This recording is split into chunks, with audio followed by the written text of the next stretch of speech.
Hello and welcome to Commerce Made Easier. In today's lecture of business studies, we will start the new topic marketing management. Hindi में इसको कहते हैं विपणन प्रबंधन। तो मार्केटिंग मैनेजमेंट का मीनिंग क्या होता है? Marketing is the process of identifying the needs of customers and satisfying them through creating, offering and exchanging goods and services for some value. The basic purpose of marketing is the satisfaction of customers. तो marketing क्या होता है या विपणन किसको कहते हैं? तो जैसे मार्केटिंग जो है, जो मैनेजमेंट है, वो आपने पहले से ही आप जानते हैं कि मैनेजमेंट क्या होती है। आपने पिछले वीडियोस में सुना होगा, देखा होगा कि मैनेजमेंट क्या होती है, इसके फंक्शंस क्या होते हैं। तो डिफरेंट टाइप ऑफ या डिफरेंट ब्रांचेस जो होती है वो मैनेजमेंट की होती हैं, जैसे कि पर्सनल मैनेजमेंट होती है, इसी तरह से मार्केटिंग मैनेजमेंट जो है या फाइनेंशियल मैनेजमेंट होती है। इसी तरह से मार्केटिंग मैनेजमेंट भी एक ब्रांच है मैनेजमेंट की, जिसमें हम सिर्फ और सिर्फ मार्केटिंग एक्टिविटीज पर फोकस करते हैं। तो जो मार्केटिंग है, इसमें हम क्या काम करते हैं? Identification of the needs of customers, तो ग्राहकों की आवश्यकताओं को पहचानना, then satisfying them through creating, offering and exchanging goods, यानी कि उनकी आवश्यकताओं को पूरा करना, क्रिएटिंग यानी कि चीजों को बनाना, उनका निर्माण करना, ऑफरिंग यानी कि उनको उपलब्ध करवाना बिक्री के लिए, उनको ऑफर करना, and exchanging goods and services for some value, यानी कि फिर उनको जो है ट्रांसफर ऑफ ओनरशिप, यानी कि उनका मालिकाना हक वस्तुओं का, यानी उनको बेचना, फॉर सम वैल्यू यानी कि बदले में किसी पैसे या किसी वस्तु के बदले में जो है हम उनको वो चीजें देते हैं। तो हम पहले ग्राहकों की आवश्यकताओं को पहचानते हैं, उसके हिसाब से हम चीजें बनाते हैं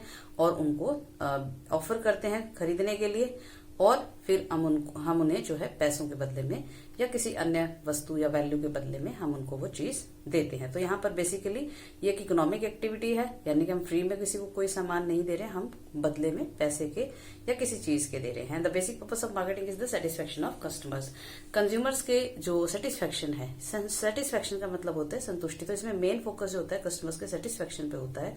कस्टमर जो होता है ये सेंटर पॉइंट होता है, उसी को ध्यान में रखकर हम सभी चीजें बनाते हैं और हमारा ग्राहक हमसे संतुष्ट रहे, इस बात पर बहुत जोर दिया जाता है। ग्राहक संतुष्ट तभी होता है जब उसकी जरूरतें पूरी होती हैं, तो वो कंपनी से जुड़ा रहता है और उसी के प्रोडक्ट्स को यूज करता है। So definition given by J.F. Piley is marketing is that phase of business activity through which the human wants are satisfied by the exchange of goods and services. So marketing जो है वो इस जो एक ऐसा phase है business activity का, जिसके माध्यम से हम ह्यूमन वांट्स यानी कि मानवीय आवश्यकताओं को जो है पूरा करते हैं, सेटिस्फाई करते हैं by the exchange of goods and services.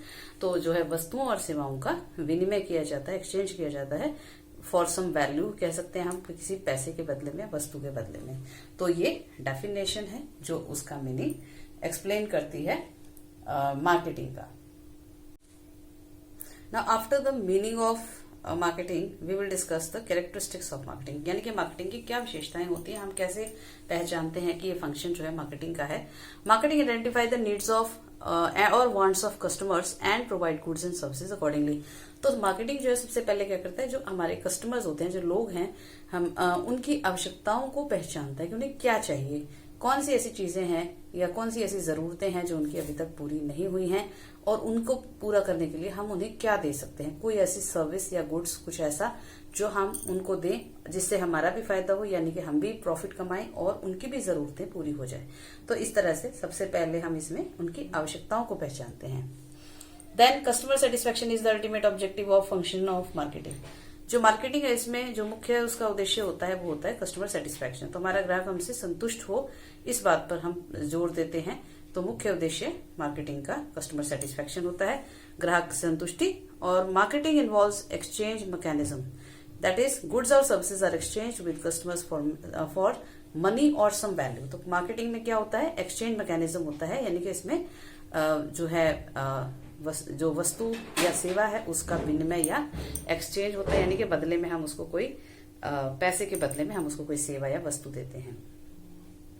Then fourth characteristics is marketing adds value to the product और service for satisfying various needs of customers, यानी कि जो मार्केटिंग है उसमें हम कोई ऑलरेडी जो हमारा प्रोडक्ट है या सर्विस है उसमें हम उसकी ऐड करते हैं वैल्यू, यानी कि हम उसमें उसकी जो फीचर्स हैं उसमें और बढ़ोतरी करते हैं, जिससे कि हमारे कस्टमर्स को और ज्यादा उससे संतुष्टि प्राप्त हो। तो अलग अलग प्रकार की हम जो है फीचर्स अपने प्रोडक्ट में, ऑलरेडी एग्जिस्टिंग प्रोडक्ट है उसमें ऐड कर सकते हैं, या फिर हम कोई नया प्रोडक्ट भी बना सकते हैं जो अब तक पहले से, आज से पहले कभी मार्केट में था ही नहीं। तो दोनों ही बातें हैं। तो ऑलरेडी अगर हमारे पास प्रोडक्ट हमने मार्केट में उतारा हुआ है, हम उसमें कुछ चेंजेस कर सकते हैं, कुछ इंप्रूवमेंट्स कर सकते हैं, नए फीचर्स के साथ अपने कस्टमर्स को वो प्रोडक्ट ऑफर कर सकते हैं। Then marketing is a comprehensive process that starts with some idea of product or service and ends after customer satisfaction। तो मार्केटिंग की जो प्रक्रिया है ये प्रोडक्ट बनने से पहले ही शुरू हो जाती है, यानी कि प्रोडक्ट अस्तित्व में आया भी नहीं है अभी, उससे पहले ही ये जो है हम पहले अपने कस्टमर्स की जरूरतों को पहचानते हैं, उन्हें देखते हैं कि हमारे कस्टमर ऐसी कौन सी जरूरतें हैं जो लोगों की पूरी नहीं हो पा रही हैं, और हम जो है उस मौके का, इस अवसर का किस तरह से लाभ उठा सकते हैं, किस तरह से हम क्या अपने कस्टमर को कोई प्रोडक्ट या सर्विस प्रोवाइड कर सकते हैं जिससे कि उसकी वो जरूरत पूरी हो, या और हमें भी जो है फायदा मिले, क्योंकि आज से पहले वो प्रोडक्ट मार्केट में है ही नहीं। तो इसका प्रोसेस जो है स्टार्ट हो जाता है आइडिया से ही। जब हमें कोई प्रोडक्ट लॉन्च करने का आइडिया हमारे माइंड में आता है कि हम इस प्रोडक्ट्स के द्वारा अपने कस्टमर की इस आवश्यकता को पूरा कर सकते हैं, and ends after the customer satisfaction, यानी कि वस्तु के बिकने के बाद भी, यानी कि सेल के बाद भी जो है ये प्रोसेस एंड नहीं होता है।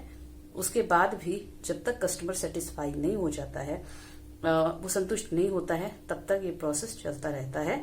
तो इसमें आफ्टर सेल सर्विसेज जो है वो भी शामिल होती हैं, यानी कि सेलिंग तक ये खत्म नहीं होगा, उसके बाद भी जो है कंपनीज अपने कस्टमर से जुड़ी रहती हैं through various after sale services, ताकि हमारे कस्टमर्स हमारे साथ सेटिस्फाई हों, और अगर वो सेटिस्फाई होंगे तभी वो हमारे जो है कंपनी के साथ लॉन्ग टर्म में तक जो है वो जुड़े रहेंगे।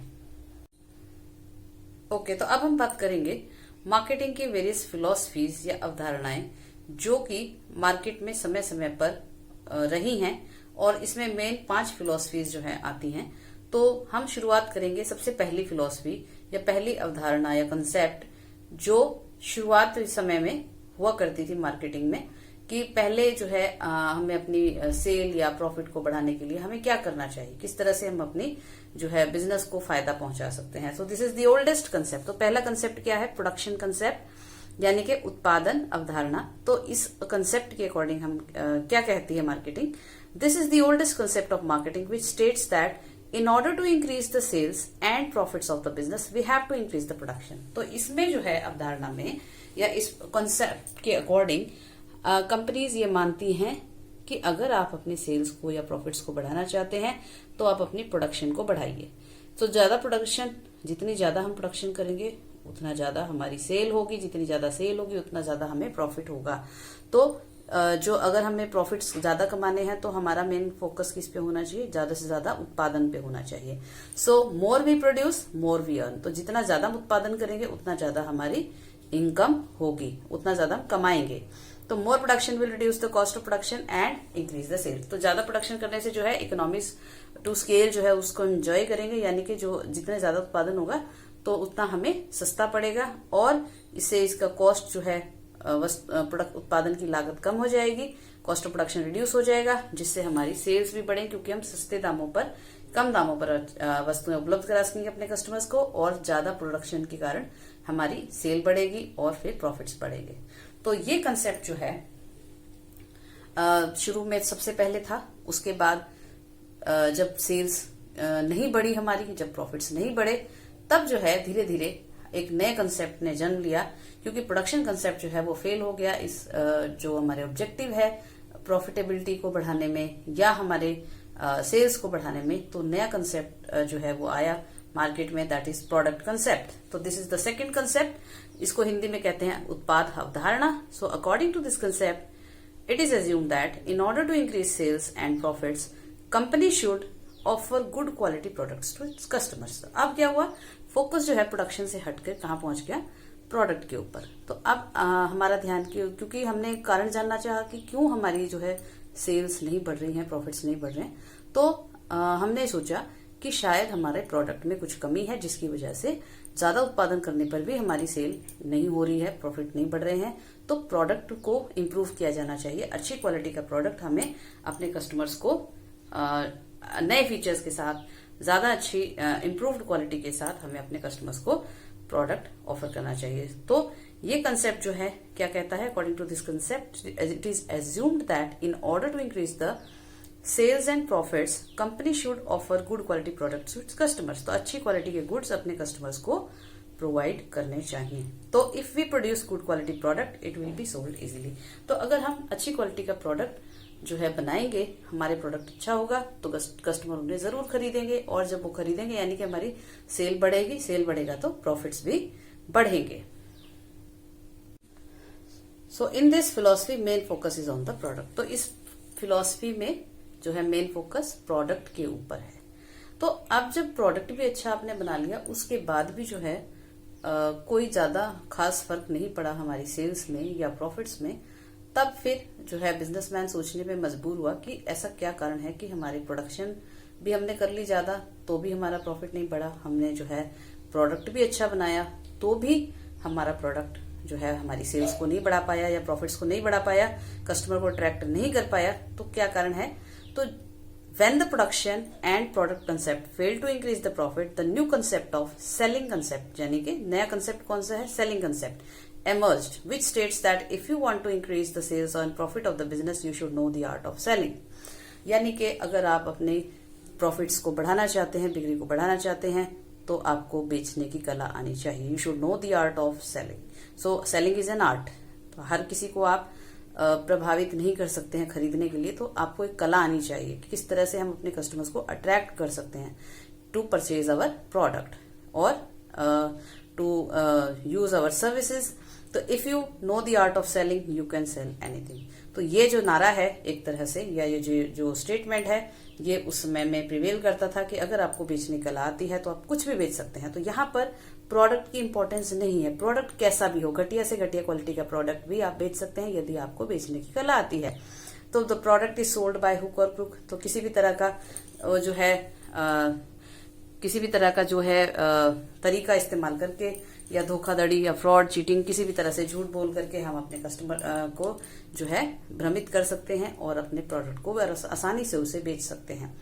तो लेकिन ये कंसेप्ट जो है वो लॉन्ग टर्म के लिए बेनिफिशियल नहीं होता है। आपका कस्टमर आपसे जो है एक बार आपसे आपकी चीटिंग का शिकार हो सकता है, वो बार बार नहीं होगा। एक बार जब वो यूज करेगा आपका प्रोडक्ट और वो अच्छा नहीं होगा तो वो दोबारा आपका प्रोडक्ट नहीं लेगा या आपकी कंपनी की सर्विसेज नहीं लेगा। तो एक बार आप प्रॉफिट कमा सकते हैं किसी भी तरह से उसको बहका के, लेकिन लॉन्ग टर्म के बिजनेस के लिए जो है ये ज्यादा बेनिफिशियल नहीं होने वाला है, क्योंकि लॉन्ग टर्म में ग्राहक जो है वो आपसे एक बार अगर चीज खरीदा और वो अच्छी नहीं है तो वो आपसे दोबारा कभी भी आपका प्रोडक्ट नहीं खरीदेगा, ना ही किसी और को एडवाइस करेगा कि आपका प्रोडक्ट वो खरीदे।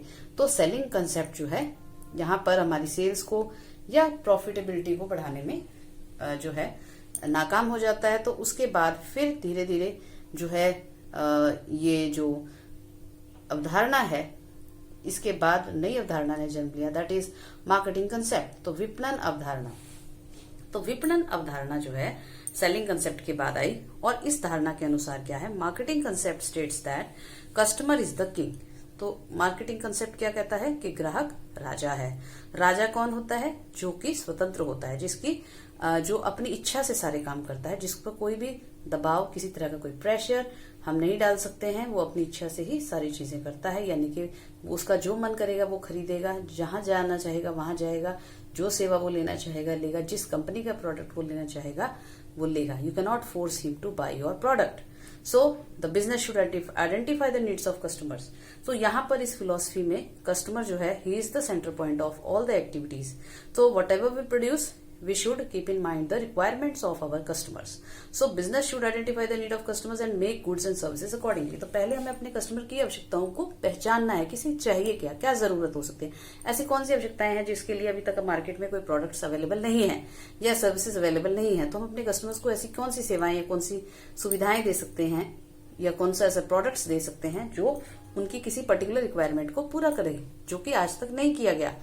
तो इस तरह से हम अपने कस्टमर्स की जरूरतों को पहचानते हैं, उनको एनालाइज करते हैं और फिर हमें देखते हैं कि हम उनको किस तरह की चीज या सेवा या वस्तु प्रोवाइड कर सकते हैं जिससे उसकी कोई जरूरत पूरी हो। If a customer need a thing he will definitely buy it. अगर ग्राहक को किसी चीज की जरूरत होगी तो वो उसे अवश्य खरीदेगा। बिना जरूरत के वो कोई भी सामान नहीं खरीदेगा, भले ही आपका सामान कितना ही अच्छा हो, आपको बेचने की कला भी आती है, आपने बहुत ज्यादा प्रोडक्शन भी किया है, लेकिन अगर ग्राहक को उसकी जरूरत ही नहीं है तो वो आपका प्रोडक्ट क्यों खरीदेगा। जैसे कि मान लीजिए आप बीमार ही नहीं हो तो आप मेडिसिन क्यों लेंगे। जब आप बीमार पड़ते हो तभी आप दवाई लेते हो, चाहे दवाइयां कितनी भी अच्छी हो, कितनी इफेक्टिव हो, जब तक आप बीमार नहीं हो, आपको उसकी आवश्यकता नहीं है तो आप उसे नहीं खरीदेंगे। तो कंपनी इस आधार पर ज्यादा प्रोडक्शन नहीं कर सकती दवाइयों की कि हमारा प्रोडक्ट बहुत अच्छा है, हमारी दवाइयां बहुत इफेक्टिव हैं, तो हम ज्यादा से ज्यादा दवाइयां बनाएं और ज्यादा से ज्यादा लोग दवाइयां खाएंगे। तो इस तरह से ही हर जो प्रोडक्ट है, सर्विस है, ये रूल एप्लीकेबल होता है कि आपको जब तक किसी चीज की जरूरत नहीं है, कस्टमर को जिस चीज की जरूरत नहीं है, तब तक वो उसे बिल्कुल नहीं खरीदेगा, चाहे वो कितनी भी अच्छी क्वालिटी की चीज क्यों ना हो। तो इसलिए नुकसान से बचने का सबसे बेटर तरीका क्या है कि पहले हम अपने कस्टमर की जरूरत को पहचानें। तो जो उसे चाहिए वो उसे हर कीमत पे खरीदेगा, थोड़ी महंगी हुई तो भी खरीदेगा, और जहां से भी मिलेगी वो उसको वहां से खरीदने की कोशिश करेगा, लेकिन उसको अगर वो चाहिए तभी खरीदेगा। तो कस्टमर को इसमें हमें मेन सेंटर पॉइंट में रखना है। And also in this concept customer satisfaction is given important priority. तो सबसे ज्यादा महत्व जो है इसमें दिया जाता है, प्राथमिकता दी जाती है कस्टमर सेटिस्फेक्शन को, ग्राहक की संतुष्टि को। संतुष्टि मतलब होता है एक साइकोलॉजिकल, इसको हम कह सकते हैं, एक जो है एक इमोशन हो सकता है पर्सन का कि उस चीज को इस्तेमाल करके उसकी जो जरूरत पूरी हो जाती है तो वो अपने आप को संतुष्ट महसूस करता है और खुश महसूस करता है कि मैंने ये प्रोडक्ट यूज किया या सर्विस यूज की, इससे मेरे पैसे वसूल हो गए, यानी कि मुझे जो चाहिए था वो मुझे मिला, और फ्यूचर में भी वो आप ही की कंपनी के प्रोडक्ट्स या सर्विस लेगा। And we produce what the customer needs, ये जो है कंसेप्ट के अकॉर्डिंग हम कह सकते हैं कि ये जो वाक्य है इस पर फिट बैठता है कि we produce what the customer need, हम वो बनाते हैं जो ग्राहक को चाहिए, ना कि जो हम बनाएंगे वही वो ग्राहक खरीदेगा, ऐसा नहीं है। पहले जो ग्राहक की आवश्यकता को ध्यान में रखकर हम बनाते हैं, यानी कि we produce what the customer need, हम वो बनाते हैं जो कस्टमर को चाहिए। Okay, in the previous philosophies customer and his needs were not given importance. तो इससे पहले जो भी फिलोसफीज हमने पढ़ी हैं, जैसे फर्स्ट प्रोडक्शन कॉन्सेप्ट हमने पढ़ा, फिर हमने प्रोडक्ट कॉन्सेप्ट पढ़ा, उत्पाद अवधारणा, उसके बाद हमने सेलिंग कॉन्सेप्ट पढ़ा यानी कि विक्रय अवधारणा। इन सभी में, तीनों में कस्टमर्स को कोई इंपॉर्टेंस नहीं दी गई, इवन उसका नाम भी कहीं पर नहीं है। यहाँ पर कंपनी सिर्फ अपने ऊपर, अपने उत्पादन पर, अपने प्रोडक्ट पे ही फोकस कर रही हैं या बेचने के ऊपर फोकस कर रही हैं। यहाँ पर कहीं पर भी ग्राहक का नाम नहीं है कि ग्राहक को क्या चाहिए, उनकी क्या जरूरतें हैं। हम सोचते हैं कि जो हम बनाएंगे वही ग्राहक खरीद लेगा, क्योंकि ग्राहक को हम फॉर ग्रांटेड ले लेते हैं कि वो जो भी हम बना रहे हैं वो उसको चाहिए ही, वो उसको खरीद ही लेगा, किसी भी कीमत पर उसे खरीदना ही पड़ेगा। तो ऐसा नहीं है। तो जो मार्केटिंग कंसेप्ट है उसमें कस्टमर को ही ध्यान में रख करके, जो उनकी जरूरतों को ध्यान में रखकर ही चीजों को बनाया जाता है। उसके बाद जो है लेटेस्ट जो कंसेप्ट है, 5वां concept, that is societal marketing concept, सामाजिक विपणन अवधारणा। So this is the latest emerging marketing concept in which societal welfare is also given importance along with customer satisfaction. तो कस्टमर सेटिस्फेक्शन हम दे ही रहे हैं, मार्केटिंग का कंसेप्ट तो फॉलो हो ही रहा है इसमें, साथ साथ हमने इसमें एक चीज और ऐड कर दी, दैट इज सोशल वेलफेयर, समाज को, क्योंकि हम जो समाज के लिए जो बिजनेस है, इट इज जो है it is run for the society, run by the society, and जो प्रॉफिट है, we gain profit from the society, we use the resources of society, so we have some social responsibilities towards the societies that should be fulfilled by the business. तो जो long term benefit अगर हमें लेना है तो हमें अपनी social जो रिक्वायरमेंट्स हैं या सोशल हमारी रिस्पॉन्सिबिलिटीज हैं, ड्यूटीज हैं, वो हमें पूरी करनी होंगी। तो कस्टमर सेटिस्फेक्शन तो होगा ही, उसके साथ साथ एक एडिशनल ये हमारी जिम्मेदारी बन जाती है। In this business fulfils it's social responsibilities towards the various groups of the society and safety of the environment from pollution etcetera. तो इसमें हमारी जो सोशल रिस्पॉन्सिबिलिटीज होती हैं, जब हमारी जो डिफरेंट ग्रुप्स जो हमारे होते हैं, जैसे कि सरकार है, गवर्नमेंट को हमें टाइम पर टैक्स पे करना चाहिए, इसी तरह से हमारे कस्टमर्स को गुड क्वालिटी ऑफ प्रोडक्ट्स हैं रीजनेबल प्राइसेस में प्रोवाइड करने चाहिए, जो उनको एक सेफ प्रोडक्ट्स हैं, जो उनको किसी तरह का हार्म ना पहुंचे, उस तरह के प्रोडक्ट उनको प्रोवाइड करने चाहिए। इको फ्रेंडली प्रोडक्ट्स प्रोवाइड करने चाहिए जिससे हमारे एनवायरनमेंट को कोई नुकसान ना हो। इस तरह की जैसे पैकिंग मटेरियल हो गया, जैसे आपका रिसाइकलिंग की जो फैसिलिटीज हैं वो होनी चाहिए, किसी तरह का पॉल्यूशन वो ना फैलाएं, इंडस्ट्री या जो आपका बिजनेस है किसी तरह का, air pollution, water pollution, noise pollution, तमाम पॉल्यूशन जो है उनसे जो है हमें प्रोटेक्ट करना है अपनी सोसाइटी को। तो इस तरह की जो उसकी रिस्पॉन्सिबिलिटीज हैं सभी के प्रति वो उनको पूरा करना चाहिए। This helps the business to survive in the long run and developing good image of the business in the eyes of public, that is goodwill. तो इसमें जो है कंपनी की गुडविल अच्छी होती है और बिजनेस लंबे समय तक जीवित रहता है, क्योंकि लोग उसे एक अच्छे बिजनेस के रूप में देखते हैं, जो कि एक बिजनेस की अच्छी इमेज जो होती है वो लंबे समय तक चलते हैं और कस्टमर्स भी जो है उससे लंबे समय तक जुड़े रहते हैं। तो this is the latest concept which is still developing in the world. So these were the 5 marketing philosophies।